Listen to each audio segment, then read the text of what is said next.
গাজীপুরে আদালতের নিষেধাজ্ঞা থাকা সত্ত্বেও স্থানীয় কিছু বিএনপি নেতাকর্মীদের সহায়তায় জমি জবরদখলের চেষ্টা করে।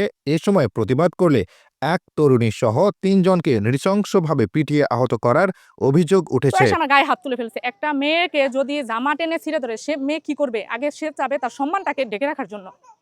আমাকে সবাই ধরে ফেলছে। জুয়েল ধরছে, সুহেল, জুয়েলের ভাই সুজন ধরছে। গাজীপুর সদর উপজেলার ভাওয়াল মির্জাপুর ইউনিয়নের বিকেবাড়ি উত্তরপাড়া গ্রামে পৈতৃক জমি দখলের চেষ্টাকালে এ ঘটনা ঘটে।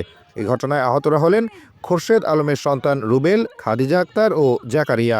বিএনপির রাজনৈতিক অনুসারীদের মধ্যে যেসব নেতাকর্মীরা উপস্থিত থেকে জবরদখলে সহায়তা করেছেন তারা হলেন মির্জাপুর ইউনিয়ন শ্রমিক দলের সাধারণ সম্পাদক লাভলু, ২ নম্বর ওয়ার্ড যুবদলের ক্রীড়া সম্পাদক জুয়েল ও ওয়ার্ড বিএনপির সদস্য শাহিন। গত ২৬ ডিসেম্বর সকালে ওই এলাকার খোরশেদ আলমের সন্তান রুবেল মাহমুদের পৈতৃক জমি দখলের চেষ্টা করা হয়। এতে অভিযুক্তরা হলেন এরশাদুলের সন্তান জুয়েল, সুজন, সোহেল ও মৃত হাজী কসিম উদ্দিনের সন্তান এরশাদুল, পার্শ্ববর্তী বৌড়াঘাটা এলাকার নুরুল ইসলামের সন্তান আহসান সহ আরও কয়েকজন। জমি দখল চেষ্টার সময় জাকারিয়া, খাদিজা ও মাহফুজুর প্রতিবাদ করে। এতে ক্ষিপ্ত হয়ে দুষ্কৃতিকারীরা তাদের উপর হামলা চালায়। ধারালো অস্ত্র, লোহার রড ও লাঠি দিয়ে নৃশংসভাবে মারধর করে।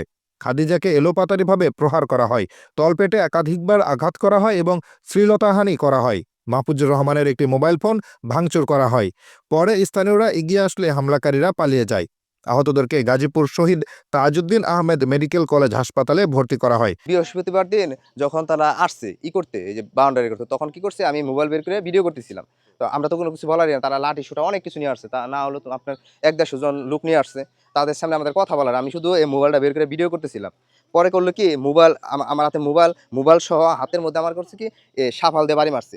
তার নাতির সামনে আমাকে বাড়ি মারছে। জুয়েলও মারছে, আবার জুয়েলের মা আছে না, জুয়েলের মা মারছে প্রথম বাড়ি।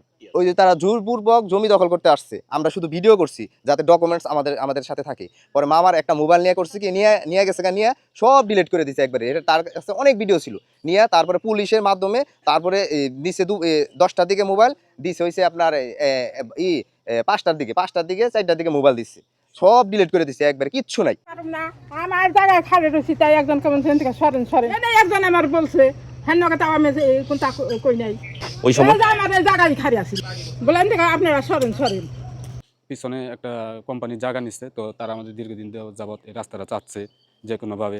আমরা বলছি আমাদের একটু জায়গা আছে, তো আমরা এইটুকু যদি দিয়ে দিতেন আমরা কীভাবে চলবো। আমাদের সামনের সাইডে চিপা, পিছনে একটু জায়গা আছে, তো যদি রাস্তা দেওয়া হয় তাহলে আমাদের চলাফেরাটা একদম ভিতর পড়ে যাবো। তো বলছি যে না, এইভাবে দেওয়া সম্ভব না। তো তারপর তারা অনেকভাবে চেষ্টা করছে। 14% জায়গা 80 লক্ষ টাকা বইলা 5 কাঠা জমিন এটার মধ্যে তুলছে যে আপাতত এটাই আমরা নেই, পরেরটা পরে হবে। হ্যাঁ, বইলা 5 লক্ষ টাকা না, 5 কাঠা জমিন 50 লক্ষ টাকা এটার মধ্যে লেখিয়া উনি সাইন করছে। আমাকে পরে একটা স্ট্যাম্প নিয়ে আসছে, সেই স্ট্যাম্পে আমি পইরা দেখি যে 2.5 লক্ষ টাকা কাটা।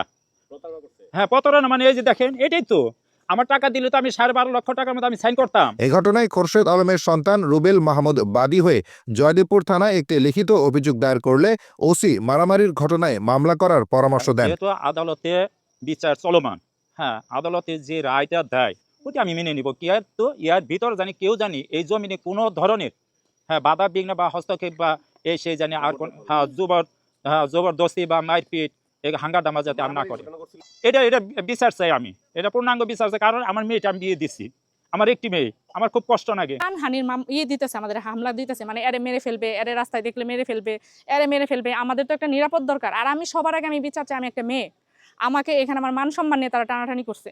একটা মেয়ের গায়ে হাত তোলা মানে কি? আমরা আদালত আমাদের যেভাবে দিছে, আমরা আদালতের কাছেই থাকতে চাই। মানে আদালত সুন্দরভাবে আমাদের যেভাবে বুঝাবে আমরা ওইভাবে, মানে আমাদের জায়গাটা আমরা নিজেরা পেতে চাই, আমাদের দলিল সবকে, কোনো সমস্যা নেই। আদালতের নিষেধাজ্ঞা তো আসছে গতকালকে 3টার সময়, কিন্তু এই বাউন্ডারিটা করা হয়েছে দীর্ঘ 6 মাস আগে। কালকে আমরা শুধু পরশুদিনকে যে বৃহস্পতির ঘটনা, তারের বেড়াটা টানানো হয়েছে যে সীমানাটা দেখানোর জন্য।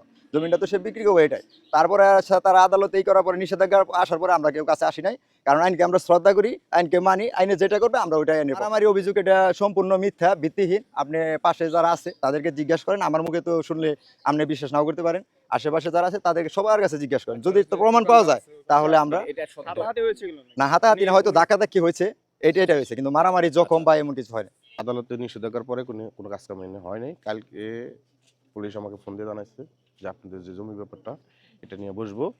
হ্যাঁ, আর একটা কোর্টে একটা করছে আর কি, নিষেধাজ্ঞার ব্যবস্থা করছে।